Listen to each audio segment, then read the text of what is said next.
దేవుని వాక్యంలోకి వెళ్దాం. కీర్తనల గ్రంథము 40వ అధ్యాయము 8వ వచనాన్ని చదువుకుందాం. Psalm 40 verse 8. నా దేవా, నీ చిత్తము నెరవేర్చుట నాకు సంతోషము. దేవుడు ఈ వాక్యమును దీవించునుగాక.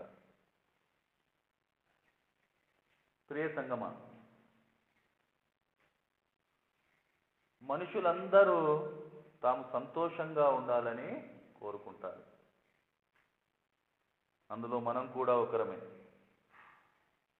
ఇందులో ఏ సందేహం లేదు, అది తప్పు కూడా కాదు. ఎందుకంటే ఏ ఒక్కరు కూడా నేను బాధతో ఉండాలి, నేను దుఃఖం అనుభవించాలి అని కోరుకోరు. అందరూ కోరుకునేది ఒక్కటే, తాము సంతోషంగా ఉండాలని. అందరి ప్రయత్నము, అందరి ప్రయాస దాని కొరకే. ఆ సంతోషాన్ని పొందుకోవడం, ఆ సంతోషాన్ని అనుభవించడం. మనం చూసినట్లయితే ఒక్కొక్కరు ఒక్కొక్క దాన్ని బట్టి సంతోషించే పరిస్థితి మనకు కనిపిస్తూ ఉంటుంది. కొందరు ధనం, ఆస్తి, ఐశ్వర్యం ఇవి సంపాదించడంలో వాళ్ళు ప్రయత్నం చేస్తూ ఉంటారు. దాన్ని బట్టి వాళ్ళు సంతోషించే వారిగా ఉంటారు. ఇంకొందరు అధికారంలో సంతోషాన్ని వెతుకుతూ ఉంటారు. మరికొందరు తమకుండే అర్హతలను బట్టి, అంటే ఒకరికి చదివే గుణం ఉంటుంది, ఒకరికి ఆడే గుణం ఉంటుంది, ఒకరికి సంగీతం ఉంటుంది, ఇలా ఒక్కొక్కరికి ఒక్కొక్క గుణం ఉంటుంది. వాటిని బట్టి సంతోషించే వారిగా ఉంటూ ఉంటారు. వాటి కోసము వాళ్ళు ప్రయత్నం చేస్తూ ఉంటారు. అలాగే మనం చూస్తే ఆరోగ్యం గురించి, అందం గురించి, అభిరుచి గురించి, ఆశలు, ఆశయాలు, కోరికలు, ఇష్టాలు, ఇలా ఎన్నెన్నో ఈ లోకంలో సంతోషాన్ని వెతికే పరిస్థితులు, వాటిని పొందే ప్రయత్నాలు, వాటి కోసం పడే ప్రయాసలు, ఇవన్నీ లోకరీతి కావచ్చు. ఇవన్నీ అశాశ్వతమైనవి, అల్పమైనవి కావచ్చు. కానీ వీటన్నింటిలో, ఈ ప్రయత్నం అన్నింటిలో మనం ఒక విషయాన్ని ఈరోజు అర్థం చేయవలసిన అవసరం ఉంది. అదేంటి అంటే, మనిషి దేన్ని బట్టి అయితే సంతోషిస్తాడో దాన్ని ఆరాధిస్తాడు. మనిషి దేన్ని బట్టి అయితే తాను సంతోషిస్తాడో దాన్ని అతడు తప్పకుండా ఆరాధిస్తాడు. డబ్బు, సంపద, దానివల్ల దొరికే సౌఖ్యాలను బట్టి సంతోషించేవాడు ఖచ్చితంగా అటువంటి మనసు దాన్నే ఆరాధిస్తుంది. ఆ డబ్బునే ఆరాధిస్తుంది, ఆ సంపదలనే ఆరాధిస్తుంది, ఆ ఆస్తులనే ఆరాధిస్తుంది, ఆ సుఖాలనే ఆరాధిస్తుంది. దాన్నే గొప్పగా చూపెడుతుంది.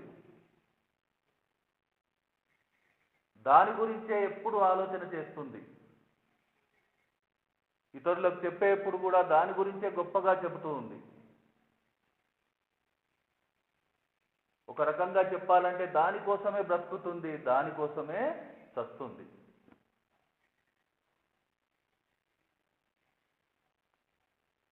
ఇలా ప్రతి ఒక్కటి, ఎవరైతే దేన్ని బట్టి సంతోషిస్తారో వాళ్ళు దాన్నే ఆలోచిస్తారు, దానికోసమే పనిచేస్తారు, దాని మీదే మనసుంచుతారు, దానికోసమే గొప్పగా చెప్తారు, దాని గొప్పనే చూపెట్టే ప్రయత్నం చేస్తారు.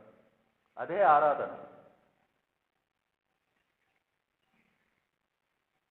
అందుకనే ఈరోజు మనం అర్థం చేద్దాం, దేన్ని బట్టి మనిషి సంతోషం పొందుతాడు, దాన్ని ఆరాధించేవాడుగా ఉంటాడు. ఇది నిజం, ఇదే సత్యం. ఇది కాకుండా ఇంకా ఏది చెప్పినా అది అబద్ధమే అవుతుంది.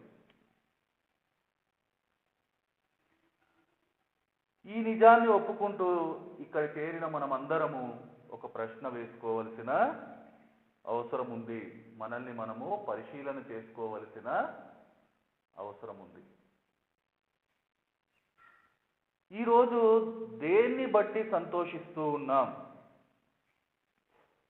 మనం దేని యందు సంతోషాన్ని వెతికే ప్రయత్నం చేస్తూ ఉన్నాం? దేనికోసం ప్రయాసపడుతూ ఉన్నాం? దేనికోసం ప్రయత్నాలు చేస్తూ ఉన్నాం? అది ఏమై ఉన్నది? దాన్నే మనం ఆరాధిస్తూ ఉన్నాం.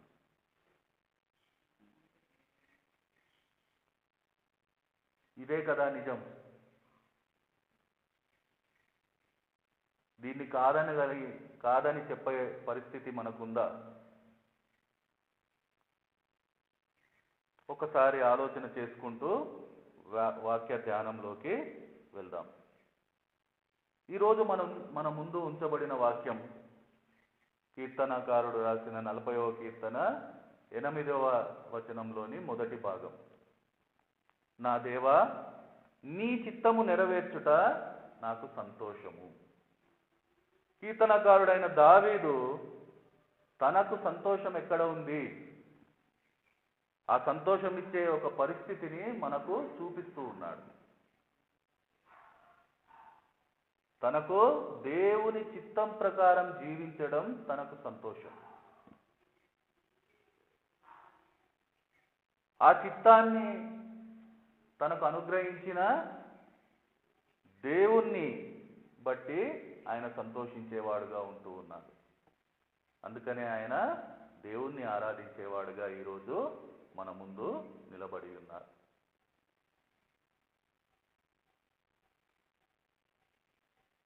ఆ దావీదు జీవితం ఈరోజు మన ముందు ఉంచబడి ఉంది. వాక్యం మనతోనే మాట్లాడుతుంది. సంగమా, దేవుణ్ణి ఆరాధించడానికి చేరి ఉన్న నీవు, నేను, మనమందరము దేవుని చిత్తమును బట్టి, అది మన జీవితంలో నెరవేర్చబడమును బట్టి నిజంగా సంతోషించేవానిగా ఉంటూ ఉన్నామా? ఎందుకంటే అది లేకుండా మనం దేవుణ్ణి ఆరాధించలేము.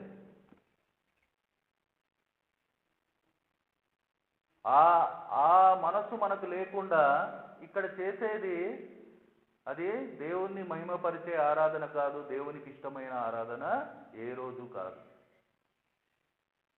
ఈరోజు మనం ఈ ప్రశ్నకు మన అంతరాత్మకు సమాధానం చెప్పవలసిన అవసరం ఉంది. ఇది ఎవరో మనుషులకు చెప్పే అవసరం లేదు, మనకు మనము సమాధానం చెప్పుకోవలసిన అవసరం ఉంది. దేవుని చిత్తాన్ని బట్టి అది నా జీవితంలో జరిగితే దాన్ని బట్టి నేను సంతోషించే పరిస్థితుల్లో నేనున్నానా?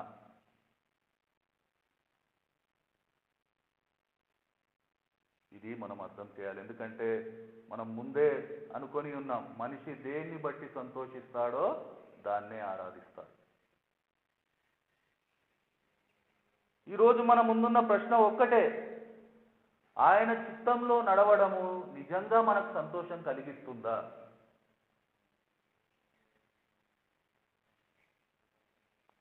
దావీదులా నా దేవా, నీ చిత్తము నెరవేర్చుట నాకు సంతోషమని చెప్పగలిగే ఆత్మీయత మనలో ఉందా? ఇది లేదంటే ఎందుకు మనము ఇక్కడ చేరడం? ఎందుకు ఈ ప్రయత్నం? ఎందుకు ఈ ప్రయాస? ఒకసారి మనము ఆలోచన చేయాల్సిన అవసరం ఉంది సంగమం. ఎందుకంటే అలా చెప్పగలిగిన హృదయమే నిజంగా సంతోషిస్తుంది. ఆ సంతోషించిన జీవితం నిజంగా అది ఇచ్చిన దేవుణ్ణి ఆరాధిస్తుంది, మహిమపరుస్తుంది. దేవునికి స్తోత్రం, హల్లెలూయా. ఈ రోజైతే ఆయన తన చిత్తాన్ని మన ముందుంచి ఉన్నారు. ఇక్కడ మనం ఒక విషయం అర్థం చేద్దాం. దేవుని చిత్తంను బట్టి మనం సంతోషించాలంటే ముందుగా మనం దేవుని చిత్తాన్ని తెలుసుకోవాలి, ఆ దేవుని చిత్తాన్ని గ్రహించాలి. అప్పుడే దాన్ని అర్థం చేస్తాం, అది చేయడానికి ఇష్టపడతాం, దాన్ని బట్టి దేవుని యందు సంతోషిస్తాం. అది మన జీవితంలో నెరవేర్చిన దేవుణ్ణి సంతోషపరిచే వారిగా ఉంటాం. అదే ఆయనను ఆరాధించడం. విచారం ఏంటి అంటే ఈరోజు కూడా ఇంకా మనము దేవుని చిత్తాన్ని గ్రహించలేకపోతూ ఉన్నాం, అర్థం చేయలేకపోతూ ఉన్నాం. అది గ్రహించలేని పరిస్థితుల్లో, అర్థం చేయలేని పరిస్థితుల్లో అది మన జీవితంలో ఎలా ఆచరిస్తాము, దాన్ని బట్టి ఎలా సంతోషిస్తాం. ఆయన చిత్తం గ్రహించడానికి మనం ఈరోజు మరొకసారి దేవుడు సమయం ఇచ్చారు. ఆ చిత్తాన్ని అర్థం చేయడానికి మనం ఈరోజు ప్రయత్నం చేద్దాం. ఈ సమయంలో ద్వితీయోపదేశ కాండము 29:29, డ్యూట్రానమీ 29, చాప్టర్ 29, వర్స్ 29. రహస్యములు మన దేవుడైన యెహోవాకు చెందును. అయితే మనము ఈ ధర్మశాస్త్ర వాక్యములన్నిటినీ అనుసరించి నడుచుకొనున్నట్లు బయలుపరచబడినవి ఎల్లప్పుడూ మనవియు మన సంతతి వారివినని చెప్పుదురు. ఇక్కడ మనం అర్థం చేయాలి. ఈ వాక్యంలో మనం ఏం అర్థం చేయవచ్చంటే దేవుని చిత్తం రెండు రకాలుగా మన ముందు ఉంచబడి ఉంది. ఒకటి ఆయన రహస్య చిత్తము, రెండు ఆయన బయలుపరచబడిన చిత్తం, ఆయన మనకు బయలు చేసిన చిత్తం.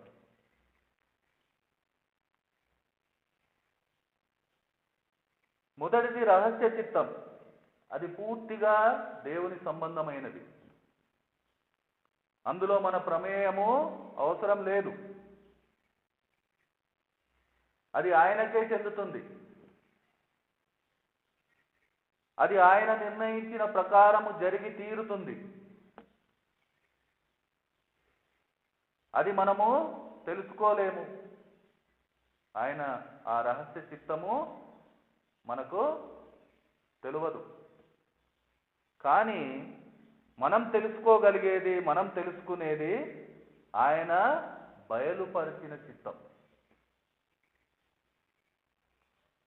అది మాత్రమే. ఎందుకంటే అది మనకు సంబంధమైనది, మనం అర్థం చేయగలిగేది, మనం గ్రహించగలిగేది, మనం ఆచరించగలిగేది.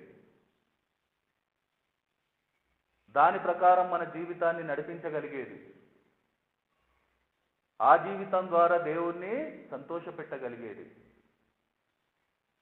ఆయనను సంతోషపెట్టేయగలిగేది, దేవుణ్ణి ఆరాధించగలిగేది. అది ఆయన బయలుపరిచిన చిత్తం. కానీ ఈరోజు చాలామంది ఈ బయలుపరచబడిన చిత్తాన్ని విడిచి దేవుని రహస్య చిత్తాన్ని వెతికే ప్రయత్నం చేస్తూ ఉన్నారు. దానికోసము ఎంతో ప్రయాసపడుతూ ఉంటారు, ఎన్నో ప్రయత్నాలు చేస్తూ ఉంటారు. అందుకని ఆ ప్రయత్నాలు ఏ రోజు ఫలించవు. బయలుపరచబడిన చిత్తం ప్రకారం మనం జీవించడమే దేవుని ఉద్దేశం. అందుకనే అది మనకు బయలుపరిచి ఉన్నాడు దేవుడు. అది వాక్య రూపంలో మన ముందు ఉంచి ఉన్నాడు దేవుడు.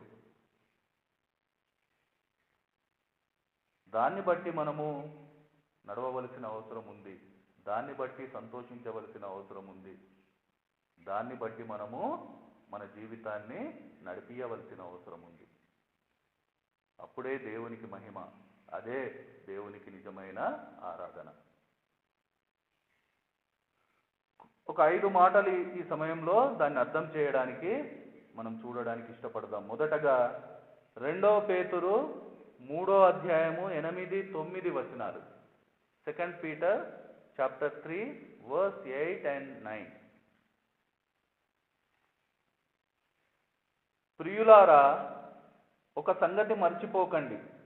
ఏమనగా, ప్రభువు దృష్టికి ఒక దినము 1000 సంవత్సరముల వలెను, 1000 సంవత్సరములు ఒక దినము వలెను ఉన్నవి. కొందరు ఆలస్యమని ఎంచుకొనున్నట్లు ప్రభువు తన వాగ్దానమును గూర్చి ఆలస్యము చేయువాడు కాడు గాని, ఎవడునూ నశింపవలెనని ఇచ్చయింపక అందరూ మారు మనస్సు పొందవలెనని కోరుచు మీ ఎడల దీర్ఘశాంతము కలవాడై ఉన్నాడు. ఇది దేవుడు బయలుపరచబడిన చిత్తం. ఏంటది? దేవుని రక్షణార్థమైన చిత్తం.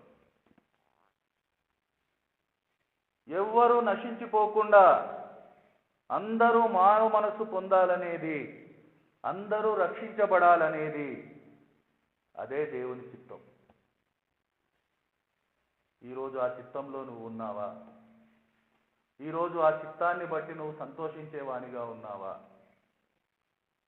నిన్ననే మనం విన్నాం, నిజమైన రక్షణ అంటే ఏంటి. ఆ రక్షణ మార్గంలో ఈరోజు నువ్వు నిజంగా సంతోషిస్తూ ఉన్నావా? లేకుంటే సనుగుతూ గొనుగుతూ ఐగుప్తు నుంచి విడిపించబడిన ఇజ్రాయెల్ వలె అరణ్యంలో నడుస్తూ ఉన్నావా? ఎందుకంటే సంతోషంగా ఆ మార్గంలో నడవలేని వారు, ఆయనను అనుసరించలేని వారు ఎవ్వరూ ఆయన సంబంధులు కారు, ఆయన యందు సంతోషించేవారు కారు. ఈరోజు అనేకులు దేవుని చిత్తాన్ని అర్థం చేయలేకపోతున్నారు. అర్థం చేసిన కొద్దో గొప్ప దాన్ని అనుసరించలేకపోతూ ఉన్నారు. ఆయనతో సంబంధానికి మొదటి మెట్టు పాపపు ఒప్పుదల, పాప క్షమాపణ, మారు మనసు, రక్షణ. ఈ అనుభవం మనం సంతోషంగా గడపకుండా మనము దేవుణ్ణి ఆరాధించలేము. ఈరోజు మనం సమాధానం చెప్పవలసిన అవసరం ఉంది. దేవుడు బయలుపరచబడిన రక్షణార్థమైన చిత్తము ఈరోజు మన జీవితంలో ఆయన అనుగ్రహించి ఉన్నారు. దాన్ని మనం సంతోషంగా అనుభవిస్తూ ఉన్నామా? అప్పుడు మాత్రమే మనము నిజంగా ఆయనను ఆరాధించగలుగుతాం.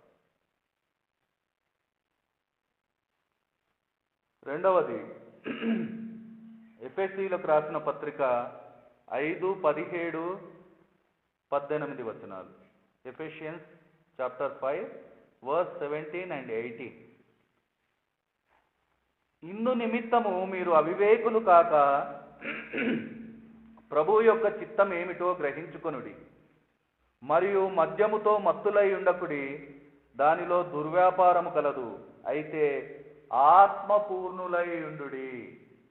ఇది దేవుడు బయలుపరచబడిన చిత్తం, దేవునిచే బయలుపరచబడిన చిత్తం. ఈ చిత్తంలో మనం ఉండాలి. అది సంతోషంగా ఉండాలి. ప్రతి ఒక్కరూ ఆత్మపూర్ణులుగా ఉండాలనేది దేవుని చిత్తం. రక్షించబడిన ప్రతి ఒక్కరికి దేవుడు గుర్తు చేస్తూ ఉన్నారు. అవివేకులు కాకుండా నా చిత్తం ఏమిటో గ్రహించండి, నా ఆత్మ మీరు పొందుకోవాలనేది, నా ఆత్మ చేత మీరు నింపబడాలనేది నా చిత్తం అంటూ స్పష్టంగా ఈరోజు మాట్లాడుతూ ఉన్నారు. ఈరోజు అనేక మంది దేవుణ్ణి ఎరిగామని చెప్పుకుంటూ, ఆయనతో సంబంధం కలవారమని అనుకుంటూ, ఆయన ఆత్మానుభవం లేని పరిస్థితుల్లోనే ఉంటూ ఉన్నారు. దాన్ని దేవుడు గమనిస్తూ ఉన్నాడు. అందుకనే ఆయన తన బయలుపరచబడిన చిత్తాన్ని మరొకసారి మన ముందుంచుతూ ఉన్నారు. ఆత్మతో నింపబడడం తన చిత్తంగా ఆయన మాట్లాడుతూ ఉన్నారు. దానికోసం మద్యముతో మత్తులై ఉండే స్థితి నుంచి బయటికి రావాల్సిన పరిస్థితిని ఆయన గుర్తు చేస్తున్నారు. మద్యం అంటే ఇది మామూలుగా మనం ఆలోచించే మద్యం కాదు. ఏదైతే, ఏ మత్తులో అయితే నువ్వు దాన్ని అనుభవించలే, ఆ దేవుడిచ్చిన ఆత్మను పొందలేకపోతూ ఉన్నావు, దాన్ని దూరం చేసుకుంటూ ఉన్నావు, దాన్ని బట్టి సంతోషించలేకపోతూ ఉన్నావో, ఆ మత్తు నుంచి మనం అందరము విడిపించబడాలి. అలాంటి స్థితిని దేవుడు ఈరోజు మనకు గుర్తు చేస్తున్నాడు. ఎందుకంటే అప్పుడు మాత్రమే మనము ఆయన ఆత్మతో నింపబడతాం. అప్పుడు మాత్రమే దాన్ని బట్టి మనం సంతోషిస్తాం. అప్పుడు మాత్రమే ఆ స్థితిని బట్టి దేవుణ్ణి ఆరాధిస్తాం. ఒక్కసారి మనం అర్థం చేద్దాం. ఒక బాగా తాగి మత్తులో ఉన్న మనిషికి మనం ఎంత విలువైనది ఇచ్చినా అది వానికి అర్థం కాదు, దాన్ని వాడు గ్రహించలేడు. దాని విలువ ఎప్పుడు అర్థమవుతుంది అంటే వాడు ఆ మత్తులో నుంచి విడిపించబడినప్పుడే. ఈరోజు దేవుని ఆత్మ ఆయన మనలో నింపడానికి ఇష్టపడుతూ ఉన్నాడు. నా ఆత్మతో నిండి ఉండాలి, అదే నా చిత్తమని చెబుతూ ఉన్నారు. కానీ దాని గురించి మనకే ఆశ లేదు, దాని గురించి మనకు ఏ ప్రయత్నం లేదు, దాన్ని బట్టి మనకే సంతోషం లేదు. ఎందుకంటే మనము ఏదో ఒక మత్తులో ఉంటున్నాం. ఆ మత్తుల నుంచి మనం విడిపించబడాలి. ఆ బలహీనతల నుంచి మనం బయటపడాలి. అది చేయకుండా ఆయన ఆత్మను ఏ రోజు మనం పొందలేము, ఆయన చిత్తంలో ఏ రోజు మనం ఉండలేము.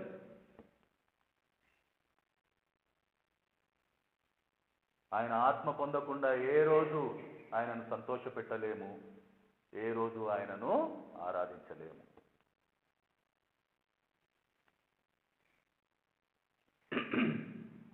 మూడవదిగా మొదటి తెస్సలోనీయులకు రాసిన పత్రిక 4వ అధ్యాయము 3, 4, 5 వచనాలు. ఫస్ట్ తెస్స చాప్టర్ 4, 3-5 వర్సెస్. మీరు పరిశుద్ధులగుటయే అనగా మీరు జారత్వమునకు దూరముగా ఉండుటయే దేవుని చిత్తము. మీలో ప్రతివాడును దేవుని ఎరగని అన్యజనుల వలె కామాభిలాషయందు కాక పరిశుద్ధతయందును ఘనతయందును తన ఘటమును ఎట్లు కాపాడుకొనవలెనో అది ఎరిగి ఉండుటయే దేవుని చిత్తము. పరిశుద్ధంగా ఉండాలి మనమందరము, అదే దేవుని చిత్తం. అందుకని ఆయన చెబుతూ ఉన్నారు, మీరు దేవుణ్ణి ఎరగని వారి వలె కాకుండా, వారి వలె జీవించకుండా. ఎందుకంటే ఈరోజు దేవుణ్ణి ఎరిగిన వారమని చెప్పుకునే వారి జీవితాలు ఎలా ఉన్నాయంటే దేవుణ్ణి ఎరగని వారి జీవితాలే నయం అనే పరిస్థితుల్లో కనబడుతూ ఉన్నాయి. ఈ మాట మనం అనుకోవడానికి బాధపడాలి, కానీ ఇవన్నీ నిజాలు. ఇవన్నీ నిజాలు. మీరు నేను మనము ఆయన కృప వలన రక్షింపబడినాం, పరిశుద్ధపరచబడినాం. ఆ పరిశుద్ధతను మనం కాపాడుకోవడం ఎరిగి ఉండాలి. అది మన బాధ్యత, అది దేవుని చిత్తం. అది చేయకుండా మనం దేవుని చిత్తంలో ఉండలేము, దేవుని చిత్తాన్ని అనుసరించలేము, ఆయన చిత్తాన్ని బట్టి సంతోషించలేము. ఈరోజు ఎందుకు దేవుని చిత్తం మనకు బాధగా ఉంటుంది, దేవుని చిత్తం మనకు ఇబ్బందిగా ఉంటుంది, దేవుని చిత్తం మనల్ని భయపెట్టేదిగా ఉంటుంది? ఎందుకు అంటే ఇదే కారణం.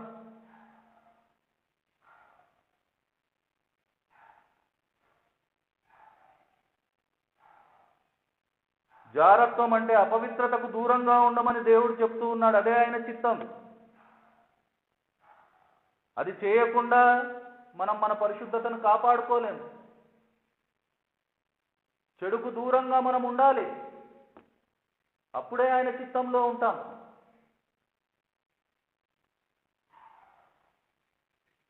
ఆ పని చేయకుండా ఈరోజు ఎన్నో చెడు ఆలోచనలకు, చెడు విషయాలకు మన జీవితంలో చోటిస్తూ ఉన్నాం. ఇది ఎవరు కాదనలేని నిజం. ఎందుకంటే ఈ మాటలు వింటున్న మనల్ని మన అంతరాత్మ ప్రశ్నిస్తూనే ఉంటుంది. ఎందుకంటే దానికి తెలుసు మన చెడు తలంపులు, దానికి తెలుసు మన చెడు ఆలోచనలు, దానికి తెలుసు మన రహస్య పరిస్థితులన్నీ.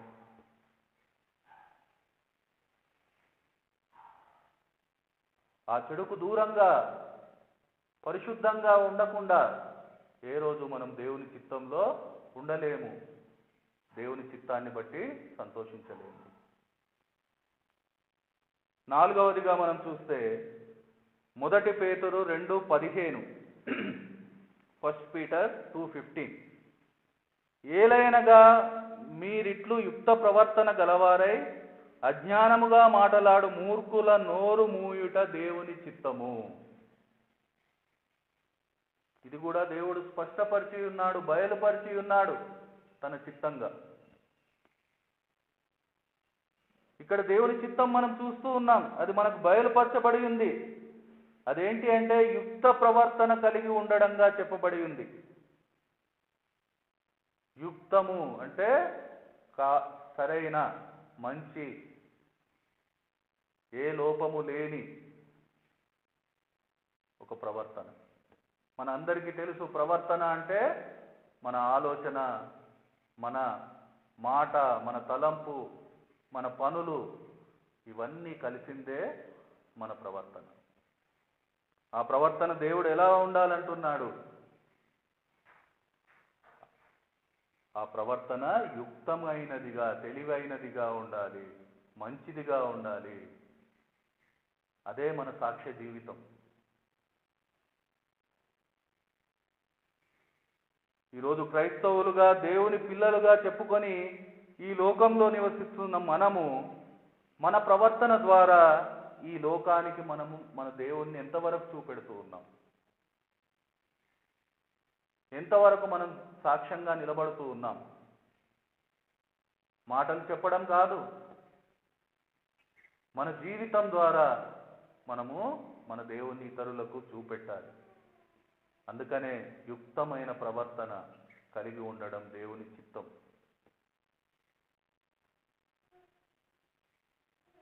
లోకానికి భిన్నంగా ఎంతవరకు మనం నిలబడగలుగుతున్నాం? సమాధానం ఉందా మన దగ్గర? అందుకనే దేవుడు మరొకసారి తన చిత్తాన్ని బయలుపరుస్తూ ఉన్నారు, తన బయలుపరచబడిన చిత్తాన్ని గుర్తు చేస్తూ ఉన్నారు. యుక్త ప్రవర్తన గలవారై సాక్ష్య జీవితం కలిగి ఉండాలి. అది లేకుండా దేవుని చిత్తంలో ఉండలేము, అది లేకుండా దేవుని చిత్తాన్ని బట్టి సంతోషించలేము, ఆ సంతోషం లేకుండా దేవుణ్ణి ఆరాధించలేము.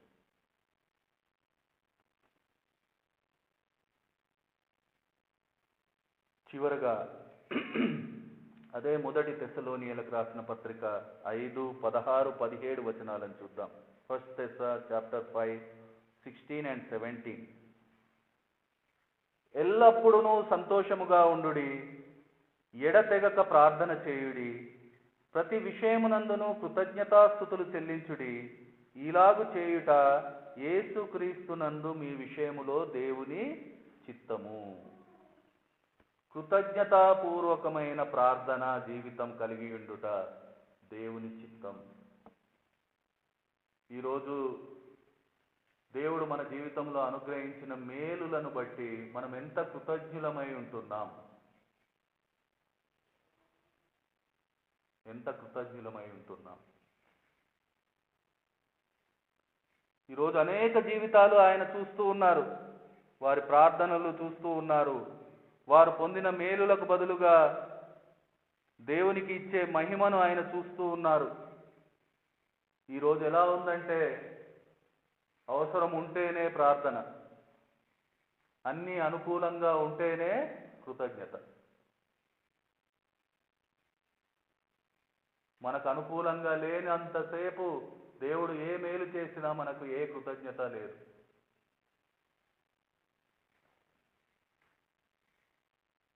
ఆయన చిత్తం బయలుపరిచి ఉన్నారు, ప్రతి విషయమునందు కృతజ్ఞతాస్తుతులు చెల్లించుడి, ఇలాగు చేయుట యేసుక్రీస్తునందు మీ విషయంలో దేవుని చిత్తం. ప్రతి విషయంలో, అది అనుకూలమైన ప్రతికూలమైన, నీకు అవసరం ఉన్నా లేకున్నా, నీకు నచ్చినా నచ్చకున్నా, ప్రతిదీ దేవుడు ఏదైతే నీ జీవితంలో అనుగ్రహించి ఉన్నాడో అన్నింటిని బట్టి నువ్వు ఆయనకు కృతజ్ఞత చూపెట్టడం.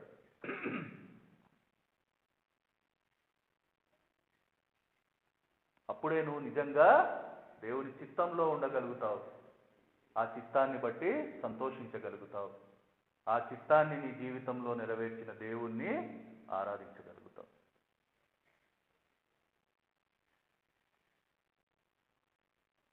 సంగమా, దేవుని చిత్తం స్పష్టమై ఉన్నది, బయలుపరిచి ఉన్నారు. మన ముందు ఈరోజు ఉంచబడి ఉంది. 5 మాటలు మనం విని ఉన్నాం. ప్రతి ఒక్కరూ మారు మనస్సు పొంది రక్షణార్థమైన చిత్తంలో ఉండడం, రక్షణ అనుభవించడం దేవుని చిత్తం.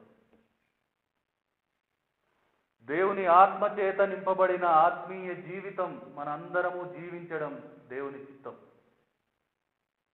ప్రతి పాపమును, ప్రతి బలహీనతను విడిచి పరిశుద్ధంగా, పవిత్రంగా జీవించడం ఆయన చిత్తం.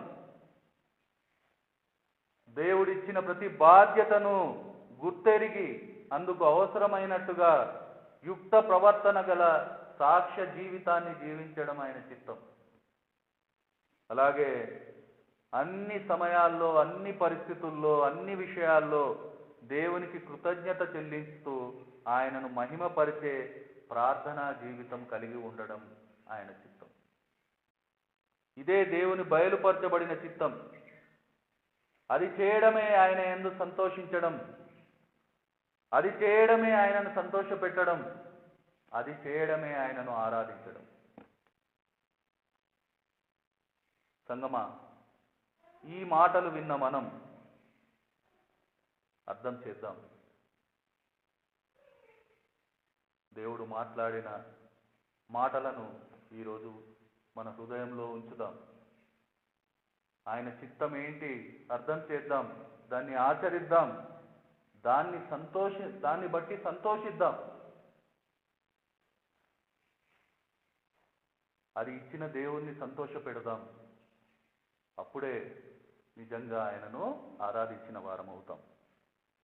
అలాంటి సంతోషంతో మనము ఈరోజు ఆరాధన చేయడానికి మన హృదయాలను సిద్ధపరచుకుందాం. ఆరాధన చేసుకుందాం.